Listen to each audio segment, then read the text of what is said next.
The process of delimiting a historical era is based on specific dates and particularly significant events chosen and determined by historians. The beginning of the Middle Ages, for example, coincides with the fall of the Western Roman Empire at the hands of Odoacer, which occurred in 476. The conclusion, on the other hand, corresponds to the discovery of America by Christopher Columbus in 1492. We can thus envision the Middle Ages as a long segment of 1016 units or 1016 years. Besides the points that depict it, at the end, we are able to identify a kind of midpoint in the year 1000. It is a point that divides the segment into two parts. The first, which includes the years between 476 and 1000, is called the Early Middle Ages. Some of you may wonder, what happened that was so important in the year 1000? Response disappoints. There is no particular significance.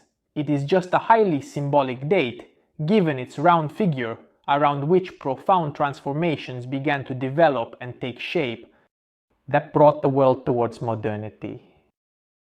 First of all, there was a stabilization of the climate, an improvement in weather conditions after a sometimes very harsh High Middle Ages with irregular seasons, as evidenced by the year 536.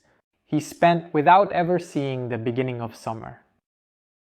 The warmer climate permitted a complete recuperation of agriculture that was implemented with innovative tools, such as the iron plow equipped with wheels instead of the wooden one. To train him, heavy and slow oxen were no longer utilized, but agile and fast horses. The horses had iron hooves that improved their mobility and were attached to the plow not through a flexible collar, which often caused damage to the animal, but through a rigid collar that provided more stability and reduced the risk of injury.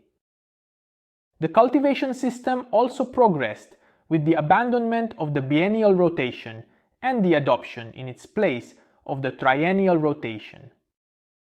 The biennial rotation provided for the division of fields in two parts, one cultivated and one left fallow, called fallow land. In the subsequent year, the roles were reversed, thus preventing the overexploitation of the land and depleting its organic substances and essential mineral elements required for plant growth.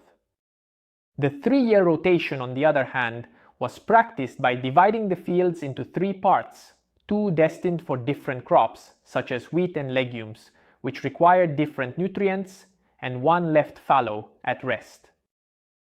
The exploitation of 2/3 of the land, which is equivalent to 67%, in comparison to 1/2, which is equivalent to 50% of the biennial rotation, ensured larger and more varied harvests.